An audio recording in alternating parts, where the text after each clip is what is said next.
Is the jig finally up for Hillary Clinton? Blaze News, The Mandate, starts right now.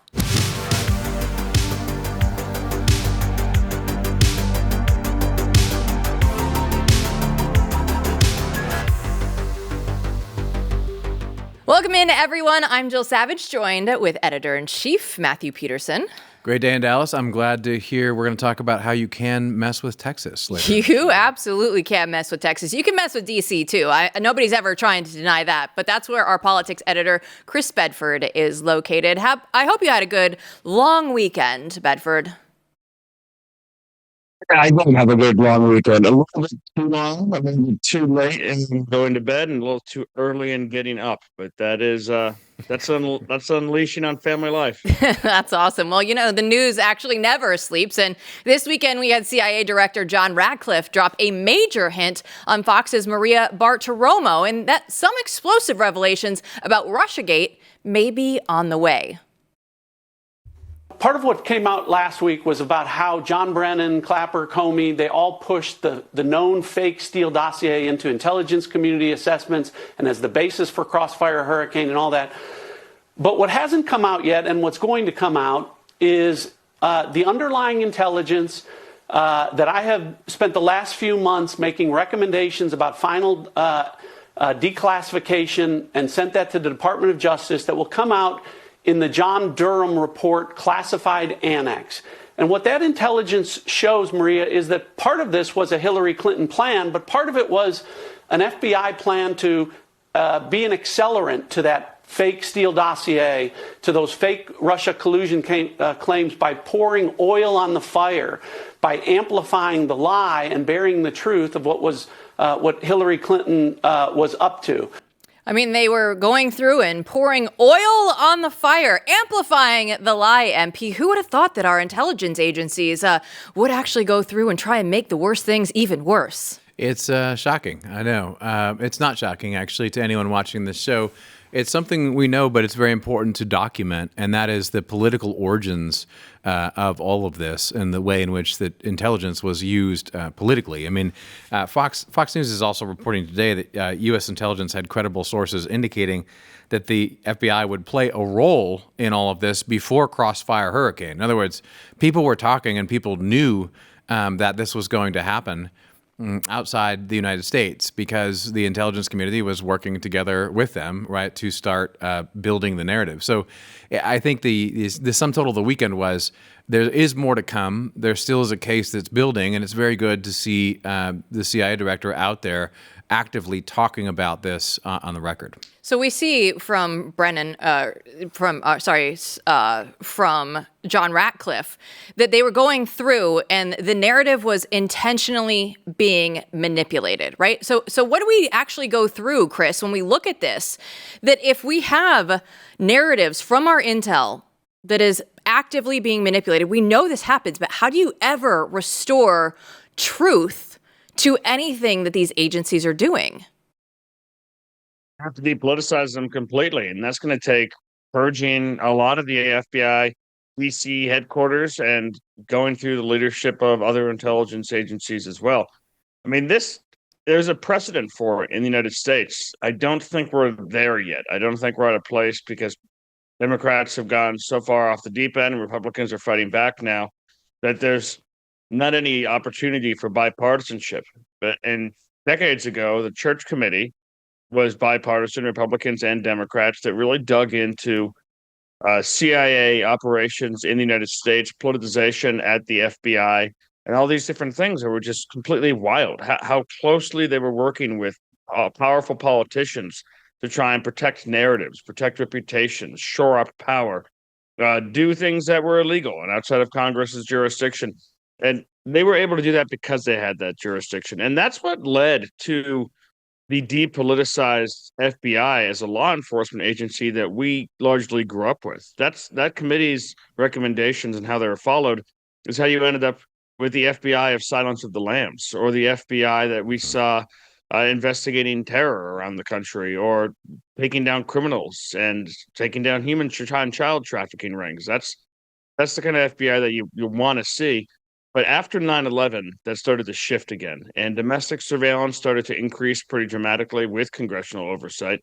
And the politicization started to seep back in as to who the enemy is. And when Donald Trump, who doesn't matter if he's conservative, doesn't matter if he's liberal, the problem is that he threatened what had been. He was an outsider who threatened that order. He threatened globalism. He threatened military alliances, or he didn't threaten them, but he challenged them to actually step up and do their part in a way that made people uncomfortable. Didn't matter if it was Bernie Sanders or Donald Trump, they're going to go at him pretty hard. And that's what ended up happening. That's what we've seen. Now that trust is shattered, and I don't know if the parties in DC can actually work together in the way that they need to in order to help restore that. Yeah, it's a troubling. I mean, the first thing that seems to me like the overarching cultural point, which I think is the hardest part of this, is that since 9/11, we've just become used to surveillance. So we're just things that would have been unthinkable, for a lot of us growing up. There would have been a revolt.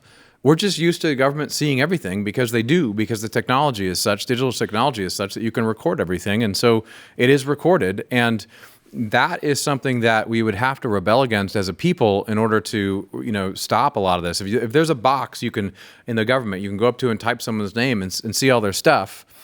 Someone's going to use that box. They're going to type in the letters. And so we would have to say, no, we don't allow that. That's number one. But number two and three, I'm curious thoughts. I mean, I do think that we do have a constitutional or a statutory line that should be drawn for a lot of these agencies that should only be operating overseas, right? They shouldn't be doing anything within the borders of the United States, yet they always seem to circumvent that. So it seems like that's something that Congress and the president could hammer. And then also the FBI could go back to, I don't know, going after criminals, like law enforcement agents of the federal government, just trying to enforce federal law. I mean, those, speak to all three, but I think those last two, those are things I think you could get people to rally around in Washington. I agree with that. Having the FBI actually go after these criminals and perpetrators and publicizing it. I mean, it was all a little bit show and tell back in the day. But when the FBI's reputation was made, it was pretty crooked. You'd see, organized crime was running major American cities while that was being denied by politicians. But you would see hundreds of FBI agents trailing Bonnie and Clyde, who were robbing farmers' banks in the Southwest and the South. But at least that kept people interested. That was crime. Didn't end up getting caught by the FBI and all their fancy methods, but that was the kind of publicity that they were always seeking.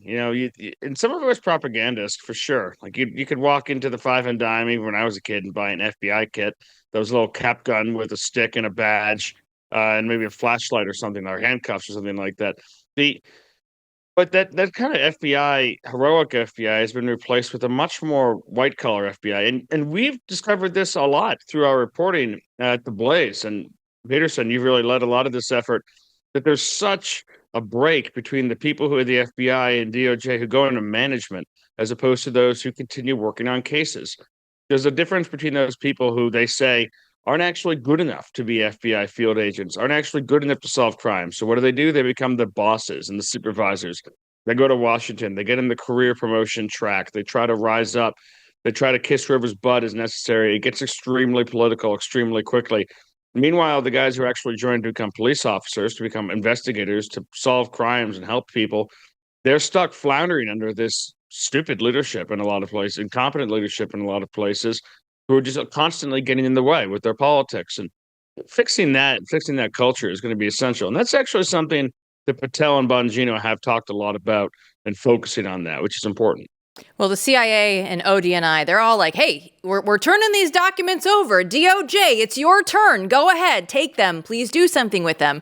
Okay, that means AG Pam Bondi. It's time to step up. Now, she did say that she announced the formation of the Strike Force last week that is supposed to investigate all of the evidence that's been publicized by DNI Gabbard. But when I look at this, Matt, okay, so now everything is going to rest with Bondi and DOJ.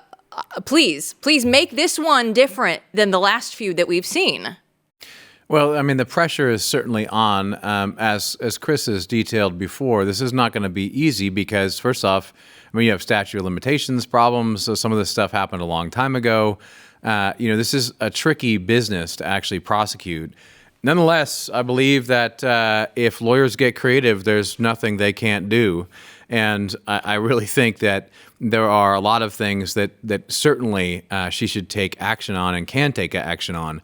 But it's going to take some serious people really giving it a look and really putting in some serious effort. Well, Bedford, what do you make of Dan Bongino? He went out on X this weekend and he wrote that we cannot have a republic like this. We can't run the republic like this. I'll never be the same after learning what I've learned. Now, again, we have sat here and thought through a lot of crazy things on this show that we think, this could be, the end of the republic one way or another. Dan Bongino is now saying, right, he has access to a ton of documents that nobody has seen, that haven't seen the light of day. If he's going through and saying this, we know that the deep state is a problem. But what does this message send to you? It sends that he's taking this extremely seriously. I mean, he was an outside influencer. I met him years and years and years ago for the first time doing TV. And he was someone who built an empire, certainly, on being able to write good headlines, be able to get attention on things, be able to get eyes, built that radio program up, built the alternative to the Drudge Report, the Bongino Report up. So I know that he's definitely capable of kind of selling something and not just being a boring bureaucrat in any way. But this shows that he's got his eyes on the ball, that they're taking this very seriously. A lot of times people come into these positions of power and they see how it is and they get really upset by it. But then they realize, at least in their mind, if they rationalize, that's why it's necessary. That's why this is important. All right, this is a system I don't really like, but I get this is the way it is in an imperfect world. And then they kind of preserve it and end up protecting it, becoming loyal to it. This is a strong sign that that is not the case with Bongino, that he is seeing it, that he's unconvinced, that he's not going to be scared. Like so many people in D.C. are scared and frightened by their time in the skiff, where they give you sensitive intelligence reports and scare you about the world and doing everything that the deep state says. Apparently that's not working on him, and that's a good sign. I'm going to say it again. All I want for Christmas is perp walks.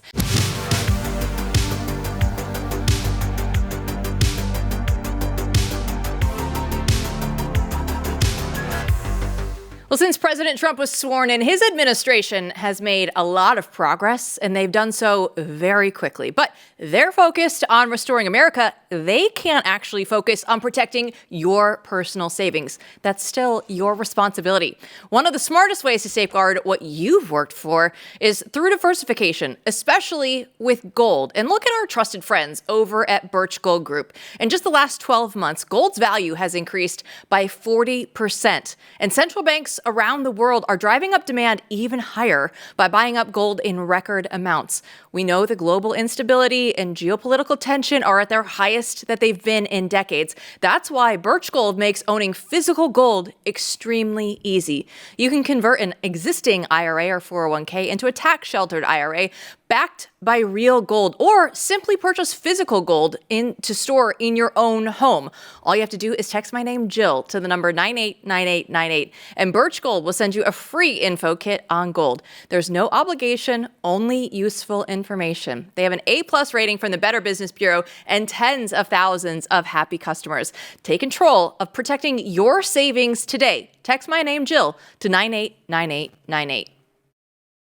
Let's go ahead and switch gears over to Donald Trump. He just came out with a huge new trade deal with the EU. Chris, like the Panicans, they were all scared about the tariffs, but it turns out they've done all right? The tariffs are actually working pretty well right now. It turns out that none of the PhDs had any idea what they were talking about, and that a good negotiator with a smart team. That's, by the way, I know most of all of those guys. They're not Ivy League guys. They're not your Ivy League PhDs. They're just smart, brass tacks, hard-charging people who recognize that the United States is getting a bum deal and has all of the negotiating power, which is something that in their completely cuckolded state of mind, so many people at the Department of State, Treasury, and on Wall Street have completely forgotten about the United States, as we are the big player in the room who gets to dictate a lot of these terms, they are not actually at the mercy of England, Britain. I think it's the seventh largest economy in the world, smaller than some American states. They actually get to call these shots. And right now, it's looking like also a lot of the bedwetters about the effects of tariff are once again wrong. That this is not actually having the same inflationary impact. Of course, it's not that they expected it to have or they predicted it to have, that they repeated ad nauseum over and over again. And now, especially with the European leaders who mocked Trump so roundly in his first 4 years in office and laughed at him and scoffed at him. And then at the beginning of this whole thing, this whole trade war and Liberation Day came out and scoffed at the president. Well, now they had to cross the channel to a non-European Union country and essentially eat crow on this matter. And maybe something else will be worked out in the future and other deals, and they'll maybe go a little easier on them. But right now, this is the situation that they're in, and it's going to be a hard sell for them domestically, but an easy sell for the president domestically. Chris, this one really cracks me up. I mean, I've been trying not to gloat. These are complicated matters. But over the last 24 hours, I mean, if you just read the bullet points on this, right, like in our show notes, like the EU will buy $750 billion worth of energy over the next 3 years. The EU will invest $600 billion in the U.S. in addition to what it's already investing. The EU will open member countries to tariff-free American exports. The EU will purchase a vast amount of to-be-determined American military equipment. And in return, the U.S. will impose a 15% tariff on European goods. I mean, you do have to just stop and go, this is unprecedented stuff. I mean, and also, I mean, for all the, the eggheads and the thinking, and all of us had different thoughts about tariffs, right? It's a little bit alarming what he's saying. At the end of the day, the result here is, I was right, everyone else was wrong, I just got you a better deal. I mean, I don't see any way around that right now. And this happened so many times, Matt. It's been so irritating to see people saying, for example, like the first one that really bugged the heck out of me was when he said that NATO countries need to meet their treaty obligations. And you had reporter after reporter after reporter repeating that this threatens the NATO alliance. What are they talking about? That's a stupid take. That doesn't make any sense whatsoever. Other countries meeting their obligations in the treaty does not weaken NATO. It makes it stronger. And that's what we've seen over the years. The president then went to Canada and to Mexico to renegotiate NAFTA and to talk about the cars and the automobile industry in particular. People said he's going to destroy NAFTA, as if Mexico is or Canada are major trading partners. The United States is Canada's biggest trading partner, and that includes other provinces in Canada because their stringent trade regime is so strong in that country that the different provinces find it easier to trade with America than they do with each other. So the United States is in a stronger negotiating position. Did well again. But this one, to knock all of these out in one fell swoop is really excellent, especially after a couple of weeks where there wasn't a lot of big deals being announced. There was a couple of small ones here and there, but things were in the works. And my favorite part about this is after the president did all of that, and then after he got that 15% tariff, he just went outside and went golfing on his club. I mean, that's pretty alpha right there. It's the best, right? Like just the Donald Trump images that we've gotten this weekend, right? Donald Trump, he's right about tariffs. He's right about immigration. Let's go ahead and take a look because UK Prime Minister Starmer says that the immigration's fine as long as it's legal. Watch. People coming via the rules are always welcome. Of course, we've welcomed talent and people into this country for centuries, literally. But what the British people will not tolerate is those that break the rules, those that come through irregular routes. And that's the really important distinction here. My favorite part about all that is not anything that Starmer is saying. It's just Donald Trump just sitting there watching. Like, I know that's what you're laughing at, Matt. I can't help but laugh. Just watch, because the look on Trump's face is like, yeah, I think there's something wrong with you. He looks at it. And I mean, it's just like UK, like they're going to talk about immigration, Chris, right? They've let so many people into their country. We can see, right? All the Islamification that has gone on in the UK. We see story after story on this. But now we're only going to have the legal immigration. That's all we're going to do now. Yeah, the problem with the UK has been a long time coming. I mean, the post-war period, post-World War II, 1950s and 60s, when they basically faced a labor shortage and they opened up their borders to every member of the Commonwealth, and whole neighborhoods and whole cities were changed, and veterans are unable to find housing that they were promised. War veterans from the First and Second World War were unable to find the housing or any of the social services because they were being poured out to immigrants. And there was a big battle back then that Enoch Powell lost. It was the entire establishment versus him, including his own party. And he lost that. But by the time of the early 2000s, it was fairly clear that he had been right, to the point that the BBC released a documentary saying, holy smokes, was he right the whole time? They since had to remove it. Since there's no mention of it any longer on their website, you can't stream it, you can't buy it, and they had to apologize because the censorship regime is so strong, and also not just legally, but socially enforced in England. The ghost of Enoch Powell hangs over the whole thing. You can't just come out and say, we need less immigrants, period. We need less immigrants. And that's what the British people are clamoring for. They don't legal, illegal, definitely no illegal. That shouldn't even be a question. But why is the number one baby name in a lot of the British countries and in the Irish country Muhammad? That's a different thing. I mean, I was in a cab earlier this weekend where a driver said he was born to two different immigrant parents, one from Africa, one from the Middle East, and he was raised in England. Now, he was born in England, raised there. He's a British citizen. I couldn't understand almost a word he said because he didn't speak English. I said, well, what do you mean forgive me, I don't hear an accent. That's what I said. And he said, oh, yeah, well, we keep to our own. And he went through all the different languages. It was really hard to get through this. That he did know, that he had learned in England, and not one of them was English. And you've got an entire aristocracy in England. It's a much more rigid class system than we have in the United States. They all go to the same schools. They all vie for the same jobs. They all are on the same career track. They all have the same pedigree, and they all have to agree with this, or you're out of the club. You might as well be Nigel Farage smoking a cigarette and drinking in the afternoon because you're just a poor person who's stupid and you're a redneck. You're out of the club if you question anything about this. And that's why the conservatives lost, because they are governed by these same people. They got that historical annihilation because they didn't deliver a single thing that the people voted for and that they promised. And Labor was just swept in a completely loveless election. People weren't happy about Labor. They hated Labor, but they were really upset with the Conservatives. Now they're both polling terribly.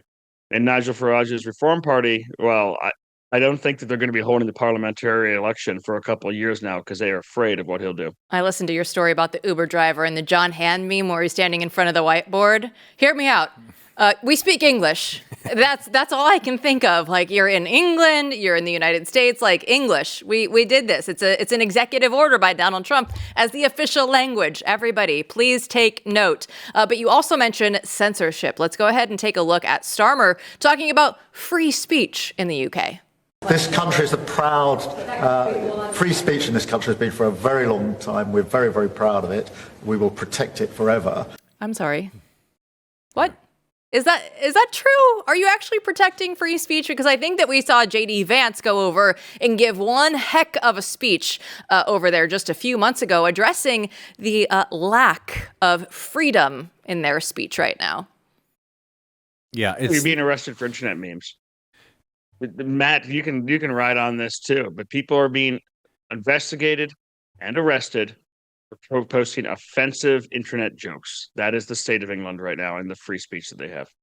No, this is something that I was just going back and forth with our friend Matthew Marsden on this week. He's been advocating for a long time that networks like Blaze need to basically start Radio Free Europe again. And then I was thinking to myself, if you really were, if the Patriots were in control of the government, you would have to have dissenting media coming from, you could see a case for the State Department, right, to put out dissenting media platforms in the UK, which is where the idea of the Anglo-American idea of free speech sort of arises. And at this point, we'd need to support any dissent if it was to have a prayer, because as you're saying, they're not allowed to dissent at all in these countries. It's awful.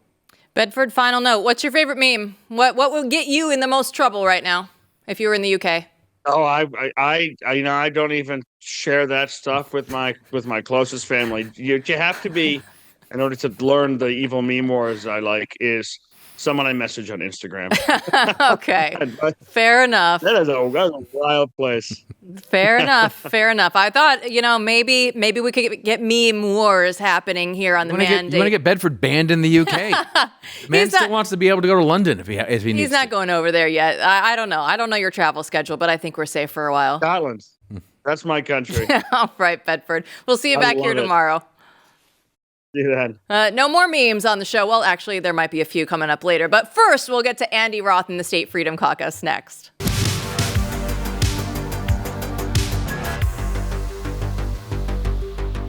Well, let's be real. We're living in a time where telling the truth feels pretty risky. All the lies are actually dressed up as compassion, and if you speak honestly, they call it hate. The media tries to sell all that as tolerance, but we know better. At Blaze TV, we're not going to play that game. We're going to tell the truth, even when it's uncomfortable, even when it's not popular, because staying silent is not an option. On this show and across the Blaze TV network, we go beyond the headlines. We're not just going to react. We're going to dig into what's really going on and who's behind it. You're definitely not going to get any of that from the corporate media. We know that they've picked a side and it's not yours. But we're here to push back. We have all the facts and conviction to do so. And it's not just about making content. For us, it's a mission. When you subscribe to Blaze TV, you're not just supporting conservative voices, you're standing with a movement that refuses to back down. And right now, it's only $8 a month when you use the promo code BNT. It's $20 off a yearly plan, and it breaks down to just 26 cents a day to support the truth. So go to blazetv.com/BNT and sign up today, because the truth matters, and the people in power are working overtime to shut it down. One of the biggest threats to the MAGA agenda isn't Democrats. It's all the RINOs, the Republicans in name only. There are several red states that are actually being governed by, a lot of those fake conservatives. But Andy Roth is with the State Freedom Caucus. He's the president, and he is here to try and fix that problem one race at a time. You and your group do such great work. We're so excited to have you back here in studio. So let's just go into the Freedom Caucus itself and just going through state by state and just how different that is from other, we see other conservative branding all the time. It's not always conservative, Andy. No, and thanks for having me, both of you. Red states, almost all of them, literally are governed by Democrats that have an R after their name because they live in districts that are very red. They want to get into office, and they know they can't have a D after their name, so they put an R after their name, get elected, and then vote like Democrats. South Carolina is like that. Idaho, Montana, Wyoming, well, not Wyoming anymore, South Dakota, like on and on and on. This is a big problem. It's one of the most underreported stories, I think, in the country. But when we have a Freedom Caucus, a state Freedom Caucus, we come in there and we contrast ourselves with these fake Republicans so much to the point where the voters are like, well, wait, I guess I have a squishy Republican for a state rep or a state senator because this Freedom Caucus is speaking the truth. And in Wyoming, we had only 8 members in our Freedom Caucus, but they quickly doubled to 16, and now they're in charge of the Wyoming House. The Speaker is a Freedom Caucus member. The Pro Tem is a Freedom Caucus member. And for the first time ever, they passed property tax cuts, universal school choice. They banned non-citizens from voting, on and on and on. So we have the model. We know how it works. We just need to do it in all 50 states. Well, I know a lot of people in Texas would be interested in that model that worked in Wyoming. When you look around the country right now, though, I feel like there's a lot more awareness on the part of voters about this problem, although a lot more work still needs to be done. Yeah. So just thinking about since you were last here, I mean, it seems like progress is being made. I mean, you can tell us, is Wyoming indicative of a trend you see across the country, or is that too much? For Texas, there still needs to be a lot of work. There's 1, maybe 2 good members of the State House, Brian Harrison, David Lowe, great Americans, great Texans. But I think we need another election cycle in Texas before we can do anything here. But Texas needs a Freedom Caucus, and the country needs a Texas Freedom Caucus, and I would love nothing more than to make that happen. Yeah. It feels like you can mess with Texas right now, and I don't want that to happen. Yeah, no, exactly. You can certainly mess with Texas. They're messing with it all the time in the state legislature. And so the trend of the last 5 years, though, is people like myself did move from California to Texas and other places. Yeah. And at least, those people like myself very committed to helping these states redden. And one of the first things you notice is exactly what you described. You look around and go, wait a minute, these aren't actually Republicans. This is terrible. And this is sort of a uniparty of its own in these places. So what you guys do is provide the model to change. And now you have these success stories. So, and you have, I assume, a lot of work to do in 2026. Yeah. Which, of course, probably started a long time before yesterday, right? Yeah. And so what are your plans, moving forward this year? Well, basically, we'll listen to any state lawmaker that wants to talk to us and see if they're a good fit to go into a new state.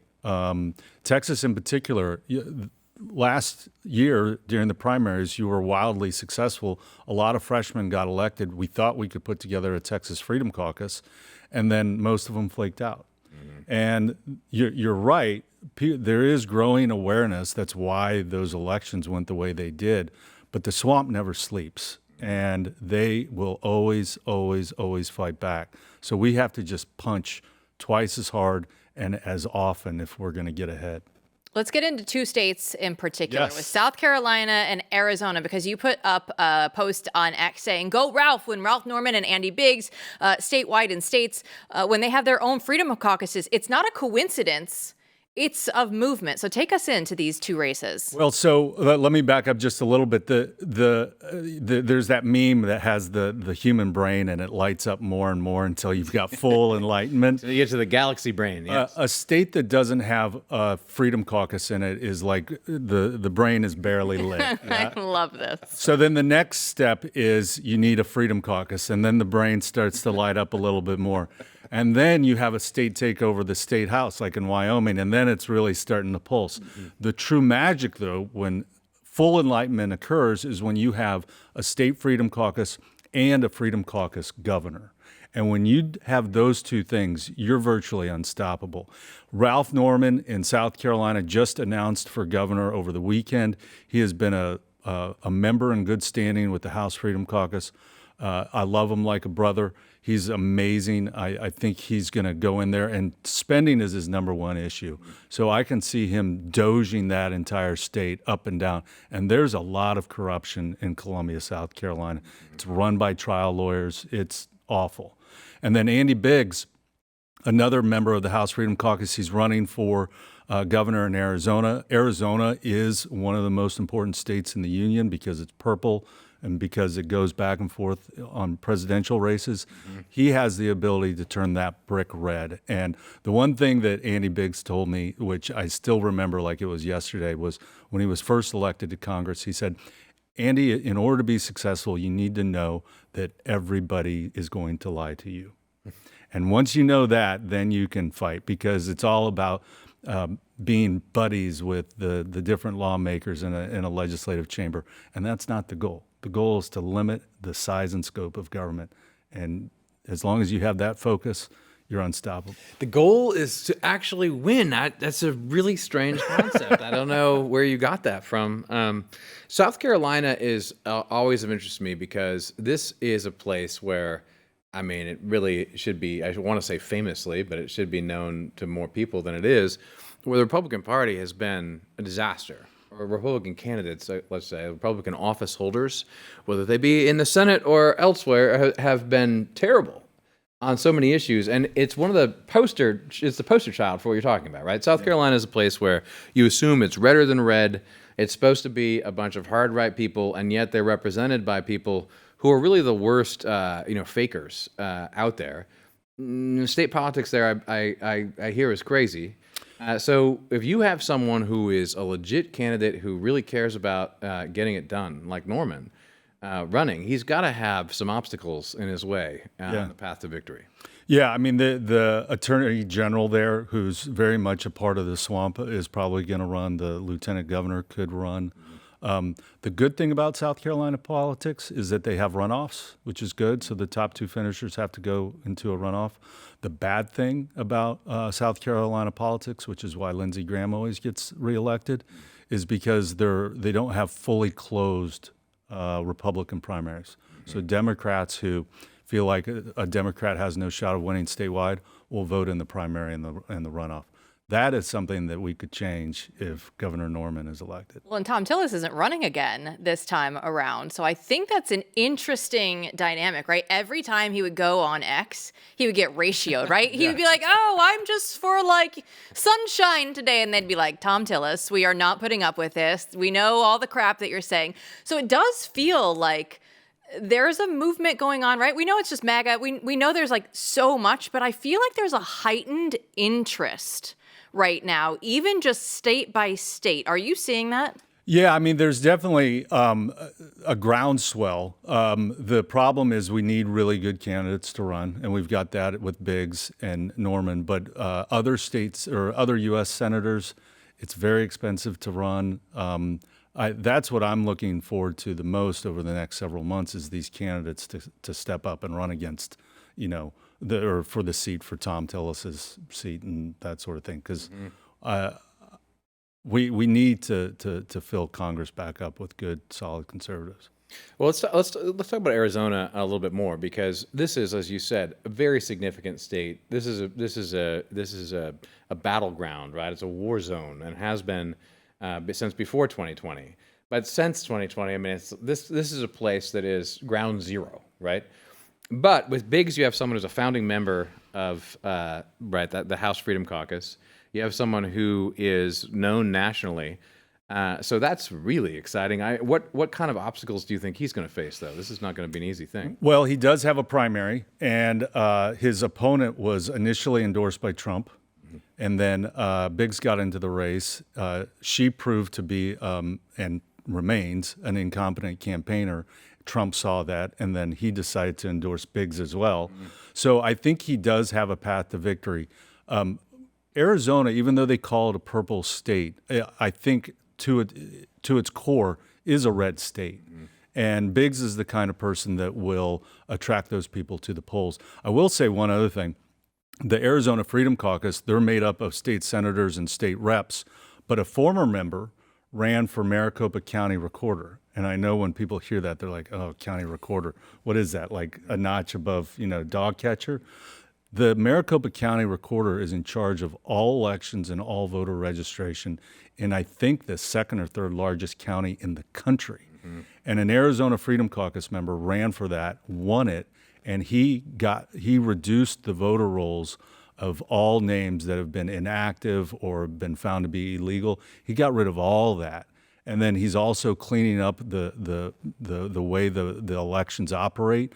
So you're going to have better elections in Arizona because that's a state where you don't know the results for like 30 days while Florida is figuring it out before midnight. Yeah. So I think we're going to get better elections in Arizona. Andy Biggs is going to be a fantastic governor who's going to doge that state too and make it permanently red. And so I think it's one of the more exciting races out there. I remember living in Arizona and they just mail me the ballot. Like you didn't have to ask for them to mail it. It just showed up and I was like, oh, okay, I guess I'll fill this out at home. But then like being the conservative that I am, I'm not giving it to you any earlier than it needs to be. It's going in on election day. I'm putting it right into the box myself because I don't trust any of these people. Beyond just South Carolina and Arizona, like if our audience wants to get involved and just have more say in what's going on in the state that they live in, wherever that may be across the country, what should people be doing right now? They should find out who their state rep and their state senator is. A lot of people don't know because all the attention is on D.C., but there's a lot of bad things that are going on in their state capital. So they need to go to their legislative website, find out who their state rep and their state senator is, and then go to our website at statefreedomcaucus.org and see if they have a Freedom Caucus. If they do, they need to reach out and support them. If they don't, they need to call up their state rep and their state senator and ask them why they're not in one. And I will say that even blue states need a Freedom Caucus. We have a Maryland Freedom Caucus. They are amazing. They stopped a lot of bad policies, even in a Democrat supermajority legislature. And there are conservatives in blue states, and they deserve representation too. And one day, I believe it, one day Maryland will be red, and we want to help make that happen. We're going to take them back one state at a time. They're all going to start flipping red. Andy Roth, thanks so much. Thanks for having me. Don't go anywhere. We'll be back with your replies coming up right after this.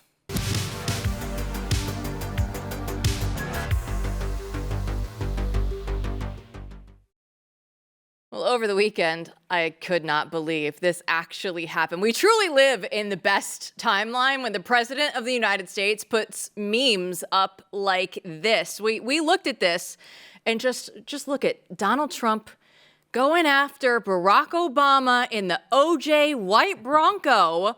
But it doesn't just stop there, because then you have fat JD Vance meme in the getaway car, like right alongside Donald Trump. Like, we're going to go get you. So I absolutely adored that meme. So besides all of the laughter, right, there's actually the post itself invokes a very important question, Matt. And that's why I posted this on X today. Well, OJ got away with it. Will Obama?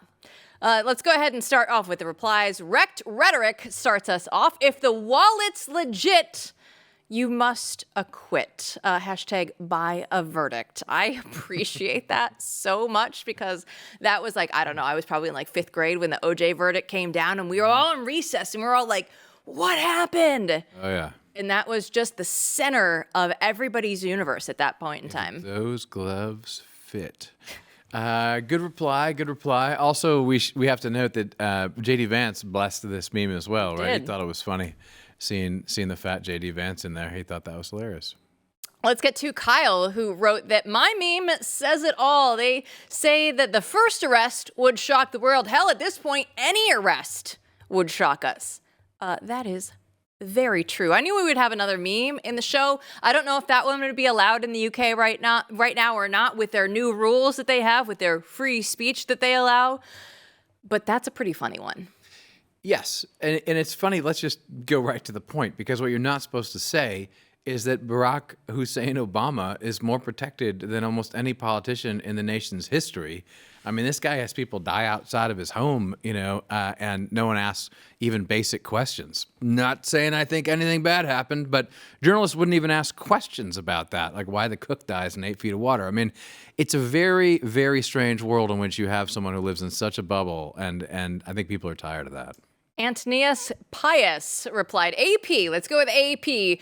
Dace and Lindsey Graham will take in a Michigan game together before Obama gets held accountable for anything. I appreciate this a lot. You clearly watched the Steve Deace show here, which we totally approve of here on the Blaze TV network. I so appreciate any Lindsey Graham joke on Steve Deace's show. When you can bring it in to the mandate, you're definitely going to make the cut. Well, I'd like to see that happen, though. For real, that'd be great. I would pay for the reality half-hour TV show just to see those two at a Michigan game. It'd be great. I mean, a Michigan game is going to take 3 hours. I would watch the entire thing. You don't need to edit that down to 30 minutes, Matt. I want to watch the entire thing play out. I don't know that Steve, because I feel like Michigan football is Steve's happy place, and I don't know how he would feel about trying to insert Lindsey Graham into his Michigan football game. I think it'd be like that famous picture of Reagan and John Lennon in the football game, where he's kind of like showing him, his arm around him, showing him, explaining what's going on, Mansplaining to Lindsey Graham. This is what college football looks like. Let's get back with the time that we have left in this show. As much as I would love to talk about Lindsey Graham and Steve Deace for the rest of the show, we do actually have some important things that we should get to with the remaining time, and that is the midterms. What we were talking about with Andy Roth here on the show is it's very important who your candidates are. It's very important to go through and not have all these squishy rhinos. So now is the time that people have to actually start looking into who is potentially running. Some of the people have already announced. There are going to be a lot more that still get into these midterms. But if you don't like things the way that they currently are, this is your chance to make a change. Oh, yeah. And so, I've been saying this for years, that better candidates are coming. It's still not most of the candidates, but you're going to find some good candidates out there going into 2026, and the race is on. It's already begun. So, it was hilarious today to see Paul Dans over the weekend, who's going to be doing national media this whole week. It was announced he's running against Lindsey Graham, and he's playing smash mouth football. This guy is holding nothing back. He's clearly the candidate to start to rouse the base, right, and push forward. And that's interesting. I don't know who else is going to enter that race, but that's some interesting stuff. It's worth watching. What our friend from the Freedom Caucus here was to talk about, Norman in South Carolina, Biggs in Arizona. These are large gubernatorial races in which you're just seeing better candidates than you have seen in a long time starting to step up. Not everywhere, but they're out there. And the main thing is we do not win if we don't keep winning throughout the next 4 years and beyond. This is the shot we have. So that means that everyone has to do their due diligence and actually look for those candidates. And that's work. I know it's a pain, you know what? I know I have to do the same thing you do. But we have to focus eyes on the prize on getting good people in there who are actually going to further the agenda. And the importance of this is not just like one person representing one district. It's that nationally, you reach a tipping point when you have enough people who actually know what they're doing and are serious about it and have the political will to actually implement the president's agenda in Congress. If you just get enough of them in there, they start taking over leadership and they push everyone else. Because let's face it, most of them are squishes. Most of them are just going to do what leadership tells them to do. They don't have spines. But that's why you need the key leaders that are now emerging out of the MAGA Maha movement. And that's exciting. And that's something that we're going to be covering in the months to come. Well, it makes me want to pull my hair out when we know Congress, the approval rating is in the dirt, right? We know that nobody likes what's happening in Washington, D.C. And yet time and time and time again, this is how we get Lindsey Graham in there every single time. You don't vote for anybody else. You just keep doing that. I get it. I get that they're the ones that get all the money. But at some point, if we want to take this country back, we have to start getting serious about the midterm elections, more so even just than what is going on with the president. And trust me, I know, I get it. This is the mandate. We're here for Donald Trump and to make sure that he gets moving in the right direction. But it's going to be just as equally important in taking back this country as all of the races that Andy Roth was just talking about, state by state by state. Yeah, and look, the problem is the agenda can't get fully implemented. You can't implement the mandate, President Trump's mandate from the people, unless you change Congress and you gain ground in Congress, and that requires leadership. So what do? Well, you got to look for who's credentialing these people, and that's why we point to Andy Roth and have him on the show, and we'll have him on again, and the state freedom caucuses that they've established because they've done good work. I mean, they actually made Wyoming a red state, which it was not. Sounds crazy, but it was not before. So when you see that someone is from the Freedom Caucus, you're like, okay, that's a good sign, right? This might be the kind of person that we need. We need more of those credentialing mechanisms where it's not just Trump, not giving the approval to people. You need to look and triangulate and see as many signals as possible. This person is actually legit. They're not just a Republican. They understand the MAGA Maha agenda. Just say it again. That's the key. You need to make sure the candidates actually represent the MAGA Maha agenda. It doesn't matter if they're Republican. I've lived in so many red states, and Andy Roth's like, we can't even get a state freedom caucus started there. Some things are really bad out there, but we need to make the changes. Everybody go get one in your state, make the phone calls, and we'll see you back here again tomorrow.